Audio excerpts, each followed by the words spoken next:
All right, good morning, everybody. It's the Fantasy Sports Boss with another podcast for you. It's been a while, took a couple of weeks off, but there's a lot to get to, a lot of news emanating around the league, and it has the fantasy impact that goes along with it. I want to discuss that today. Make sure you hit the subscribe button if you haven't done so already. NFL Combine in the books, NFL Draft coming up. Going to have some thoughts on that. But first, breaking news this morning, Kansas City Chiefs rookie wide receiver Xavier Worthy, who had a tremendous second half of the season.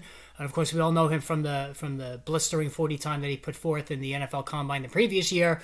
First round pick of the Kansas City Chiefs. He's been arrested for domestic assault on a family member, which includes the impediment of breathing. So basically, in layman's terms, he strangled somebody in his family and was arrested. So what in the name of Richie Burst is going on here? I mean, the Chiefs in general next season could have both of their starting wide receivers suspended. Xavier Worthy, he's going to face some severe consequences, not only answering to the law, but to the NFL as well. And something like this, domestic violence and, constricting an airway, of somebody in his family, the NFL is going to come down very hard on him, no matter what happens with the legal process. And of course, Ray Rice, coming back from his torn ACL last year, is still going to likely face a suspension from the league for the drag racing accident that he caused prior to last season as well. So both, the Kansas City Chiefs, this is some culture they got with their players. I mean, you got Ray Rice and Xavier Worthy, their legal troubles.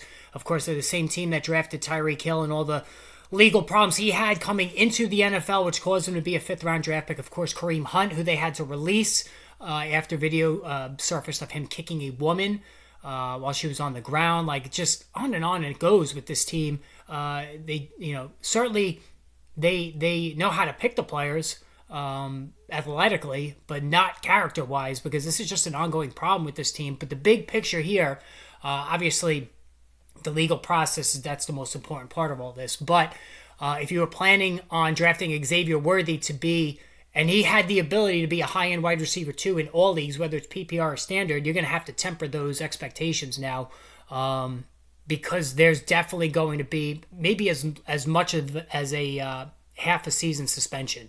So it's probably to the point now. Of course, Rashee Rice, went all of last season without having his case heard. So maybe this is kicked down the line, who knows? But I think for something as serious as this, domestic violence, Roger Goodell was absolutely skewered when it came to the Ray Rice situation. He's been kind of, being maybe too aggressive. Actually, I don't even think there's such thing as being too aggressive when it comes to domestic violence. But he's now aware of how he totally blew the Ray Rice situation, that he's going to, err on the side of caution, really hand down some lengthy suspensions for situations such as this. So that's the big news of the day here on Saturday. But the other news item, which I was going to lead with today, is Geno Smith getting traded, 1 year left on his contract, from the Seattle Seahawks to the Las Vegas Raiders. So the Raiders have their quarterback at least temporarily, and of course Pete Carroll with the history with Geno Smith. And Smith's not coming off a great season.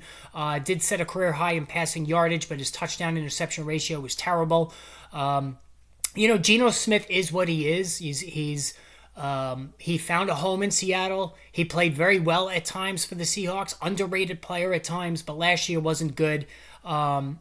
Not sure, he's still relatively young enough that he could be productive for another year or two. But this is just a temporary stopgap solution for the Raiders. And listen, if Brock Bowers could set all sorts of records with Gardner Minshew throwing him the football last season, just think what he could do with Geno Smith, who's much more, skilled than Gardner Minshew across the board. He's a top 15 guy in the NFL.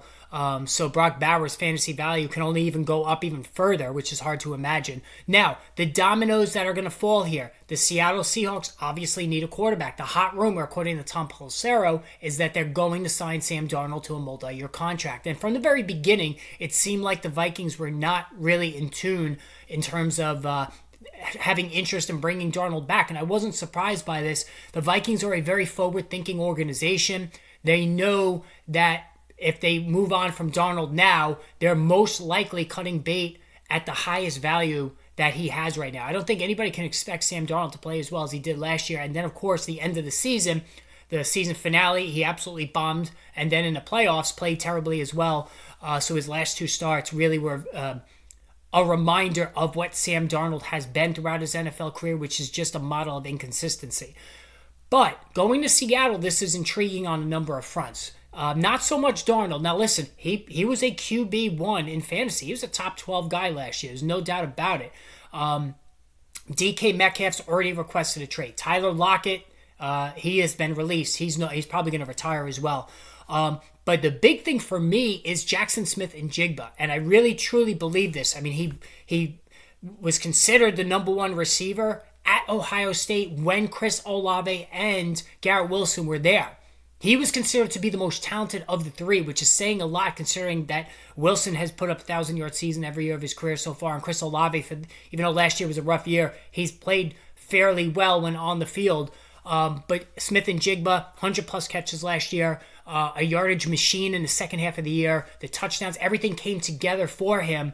And now he's going to get a quarterback in Darnold who is a bit of a gunslinger. Last year, everybody, and myself, I was a little leery of Justin Jefferson, which we learned a lesson never to doubt Justin Jefferson. But Sam Darnold, once again, got another wide receiver 1 season from Justin Jefferson. And then Justin Jefferson really didn't show any drop-off. Jordan Addison had a good year. TJ Hawkinson, when he came back, was catching a lot of passes. So Sam Darnold was more than capable of keeping a wide receiver 1 talent afloat, such as Jefferson. He's certainly going to be able to do that with Jackson Smith-Njigba. As a matter of fact, I'm even pushing Jackson Smith-Njigba into the early second round range in PPR. I think if you go Derrick Henry late in round 1, and then you grab Jackson Smith-Njigba as your wide receiver 1 on the turn, that could be a winning proposition. Last year, the winning combo that was on the majority of leagues was Jamar Chase at the end of round 1, because don't forget, Chase dropped because of some contract drama, and then Derrick Henry early round 2. All right? Coworker of mine, McAllister, he's fantasy, he's like the fantasy king of at my job, won the league going away because he drafted Jamar Chase and Derrick Henry.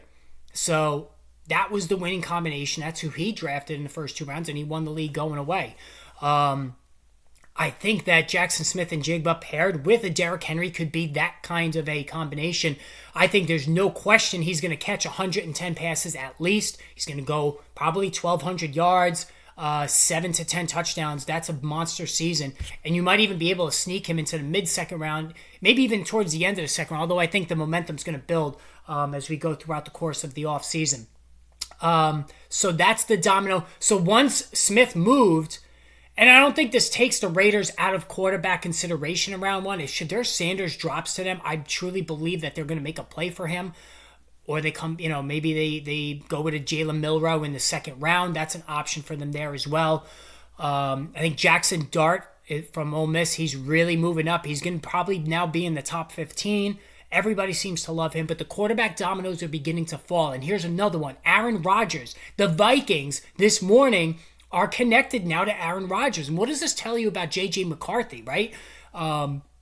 If the Vikings are kicking the tires, and also Daniel Jones, part of this report as well, if they don't re-sign Daniel Jones, according to this again, Tom Pelissero, the Vikings are focused on re-signing Daniel Jones.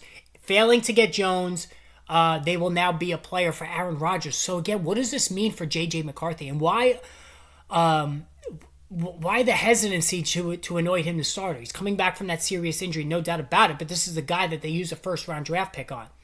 And Daniel Jones, now we all know under this coaching staff with Kevin O'Connell, we all know, and I'm a Giants fan, we all know that Daniel Jones is all of a sudden going to turn into a stud, just like Sam Darnold. Sam Darnold didn't do jack shit his first, some odd years in the league. He goes to Minnesota, and again, it's all about the coaching, right? Look at Baker Mayfield in Tampa Bay, Geno Smith in Seattle. You get the right combination of coach, offensive coordinator, player who needs a fresh start, and things can fall into place with some spectacular results. Not saying Daniel Jones is going to go there, but he's already won a playoff game on the road where he played really well in Minnesota. He's shown flashes of ability. Throws a good deep ball. He can run. Very, very athletic quarterback. The accuracy is just not good. doesn't make the best decisions. But if anybody's going to be able to get the potential out of Daniel Jones, it's going to be Kevin O'Connell. So, but again, and here's the other thing. The New York Giants are strongly in play for Aaron Rodgers. Now, I have a lot of opinions on this as a Giants fan. One is that if this is what the Giants are going to do, they're going to take Aaron Rodgers, who the Jets just pretty much released and said, no mas, we don't want him anymore. What does that say about the Giants, right? I mean, this organization has become such a comical joke. It's unbelievable. Like, I never thought in a million years this is where the Giants would be at, but this is where they're at. They are a laughingstock franchise. They should have fired Joe Schoen, and this Aaron Rodgers pursuit is more proof positive. They should have fired Joe Schoen and Brian Daboll. These two guys are coaching and managing for their lives with the Giants. So they need to get wins. So what are they going to do? They need a stopgap quarterback, and they're willing to look the other way with Aaron Rodgers and all this self-centered nonsense that comes along with having the guy on your team. So it just reeks of desperation. Now, I think Giant fans all together, myself included, they don't want Aaron Rodgers. They know the drama that comes with it. He's very selfish. And listen, I defended Aaron Rodgers last year. I actually thought he had a decent season. He threw 28 touchdown passes on what was arguably the worst coached team in NFL history.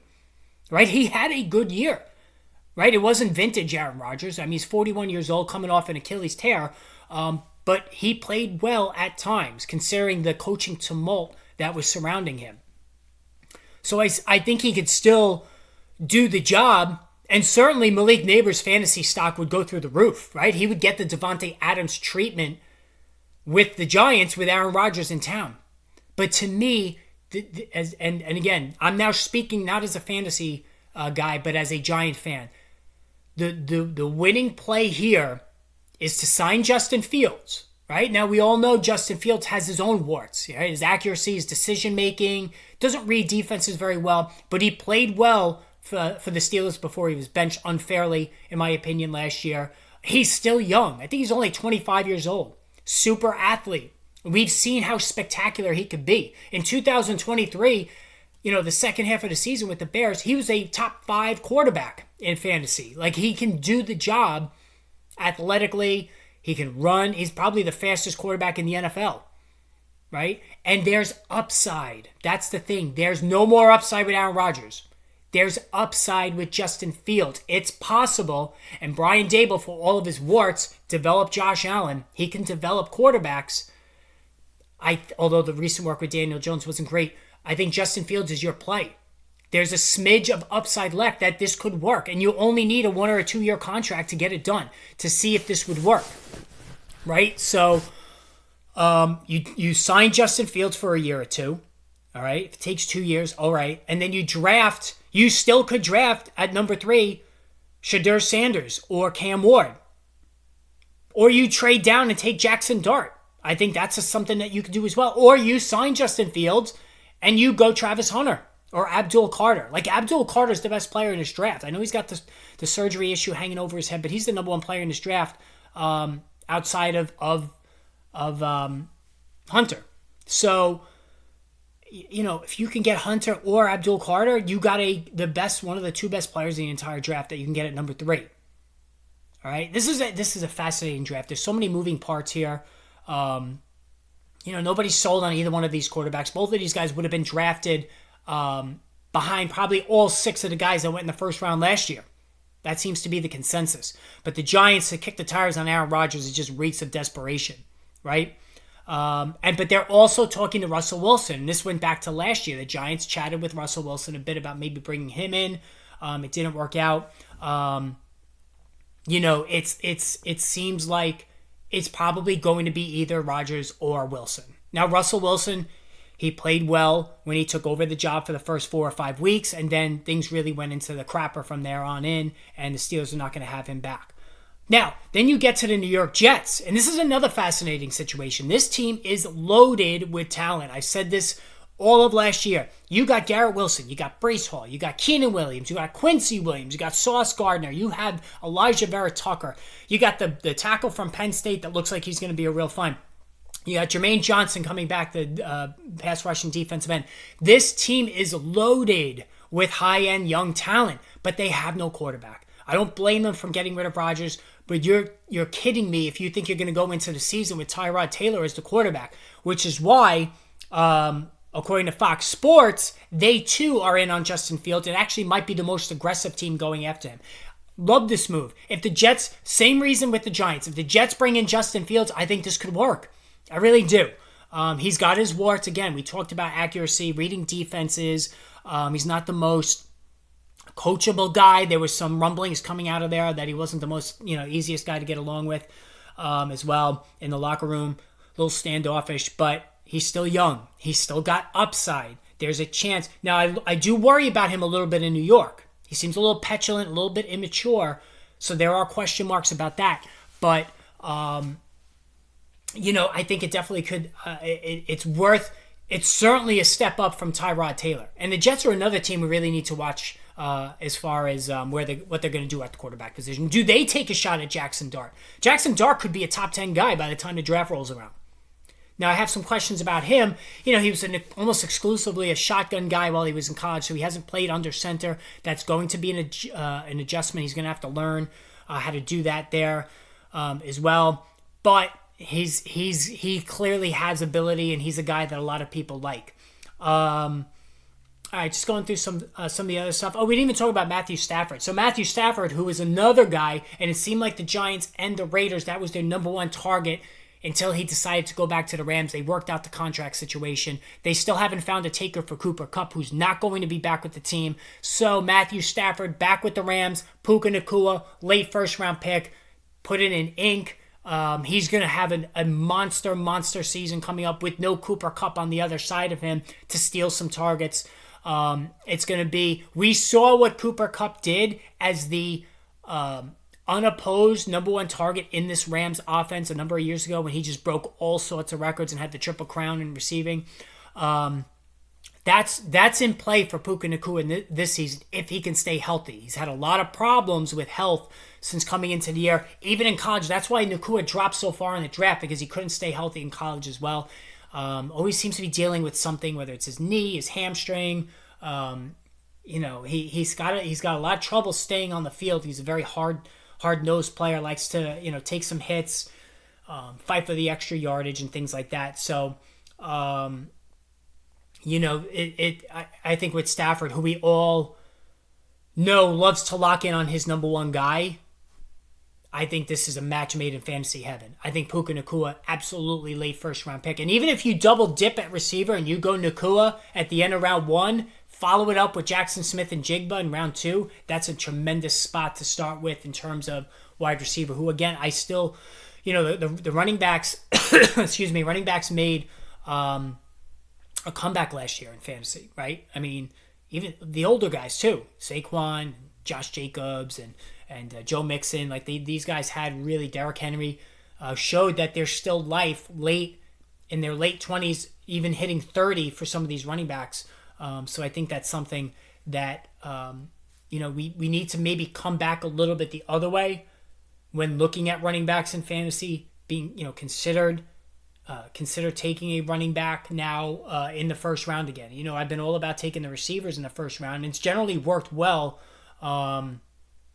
But it's something to keep in mind now and be a little bit more open to. Here's something else that's interesting to me, and we talked about this last year. Tight end is becoming incredibly deep, and we need to look at the situation in Baltimore closely. So there's rumblings now, and I hinted at the end of the season, I really thought this could happen. The Ravens are taking calls on Mark Andrews. Now, we all know how rough Andrews last year, terrible start to the season, terrible finish to the season, right? Dropping that pass to basically torpedo the Ravens' chances of going to the Super Bowl. Real tough way for him to go out at the end of the season there. But you have Isaiah Likely behind him. He's younger. He's much cheaper. He's more athletic. This guy looks like a superstar, right? But he's got to get the job outright in order to unlock those numbers. And the Ravens know this. Everybody knows this. They could see it a mile away. The Ravens are better off with Isaiah Likely as their guy from a cost-effective perspective. They can free up some cap space. So I do ultimately think Mark Andrews stands a great chance of being traded at some point, maybe even during the NFL draft. And this would put likely in firm top 12 standing at tight end. Listen, I love Trey McBride, even though he only had one touchdown last year, receiving at least. I love Brock Bowers. Tight end is so deep now. You have David Njoku, who's like number 12, right? He's an every week guy. You got guys up and down the tight end rankings that could be a top 8, top 10 guy any given week. The depth, and then you got the two guys coming out, Notre Dame and Penn State.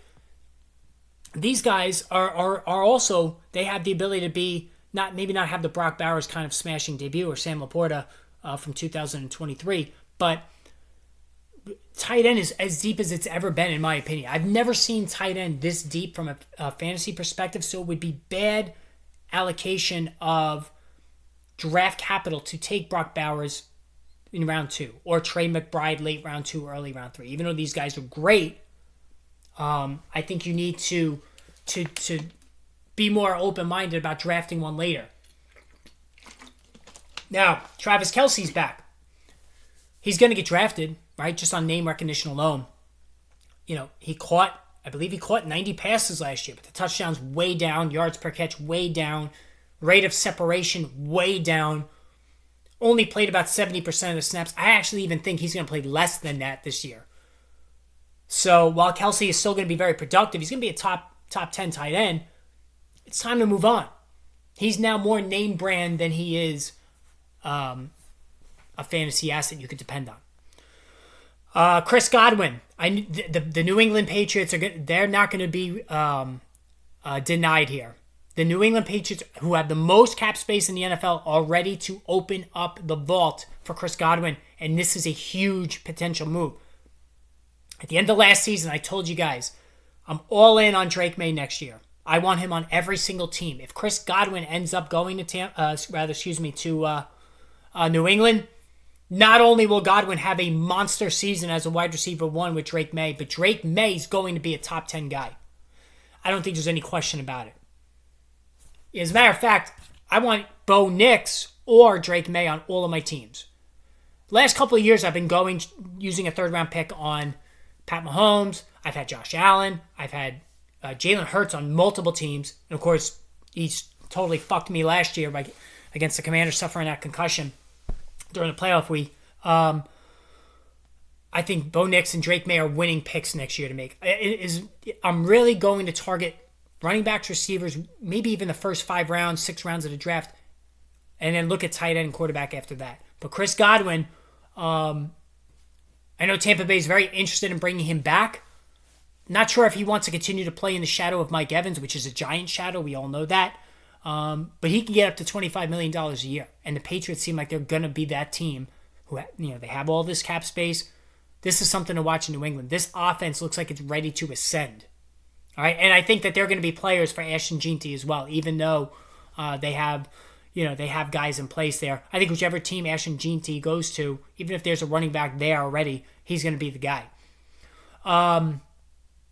What was the other thing? Nothing new on Myles Garrett. DK Metcalf, he wants a trade. They want a first-round pick. They need to get a lot for him. Not sure where he would end up, but, there's some receivers that are available. Evan Ingram, he was released, talking about another tight end. Evan Ingram is going to find a spot, maybe even in New England. Don't discount that. Or the Jets. Or the Bengals. How about if you put Evan Ingram on the Bengals, who slapped the franchise tag on T. Higgins? He's not happy about it. That's going to be interesting. The Bengals have needed a tight end for a long time. They've tried a number of guys over the last couple of years. It's just not working. I know the offense is great. Defense is not great. But Evan Ingram, you bring him in on a 1-year deal with Joe Burrow, I'm buying. San Francisco 49ers deal Deebo Samuel to the Washington Commanders. I don't think this changes Deebo's value much.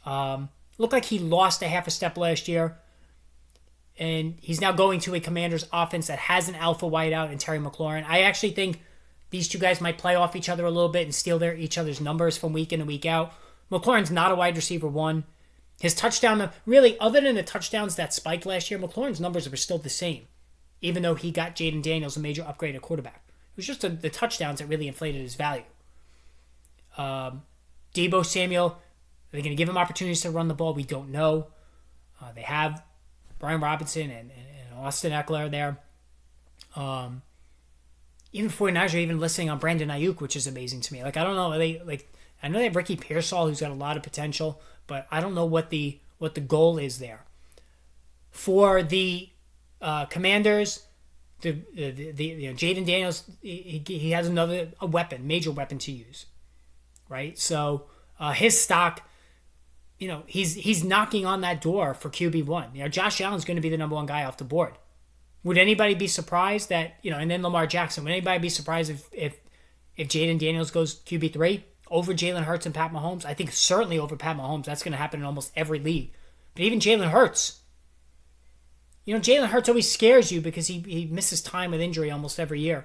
I think Jaden Daniels certainly, you could have that conversation of taking him over Jalen Hurts going forward. So yeah.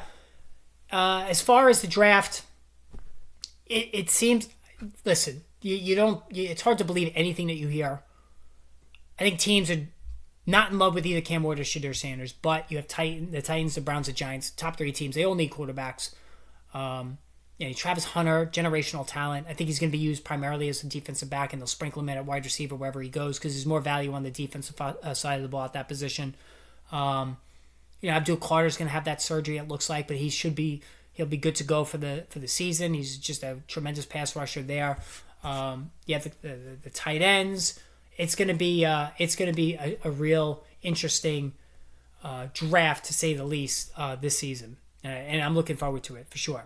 So I think there's going to be a lot of rumors and innuendo and who knows what's going on. Like you can't believe anything really when you hear this stuff. Now Monday, the tampering period is open, which means you're going to start hearing contracts coming out en masse. Monday's going to be a very busy day. And in the NFL, when free agency starts, these guys get scooped up very quickly. The first 24 hours, 80% of the guys are off the board. So a lot of stuff, a lot of things are going to be coming down. So we'll make sure we cover all that. So anyway, guys, hit that subscribe button. More podcasts coming soon. So stay tuned. Have a great day.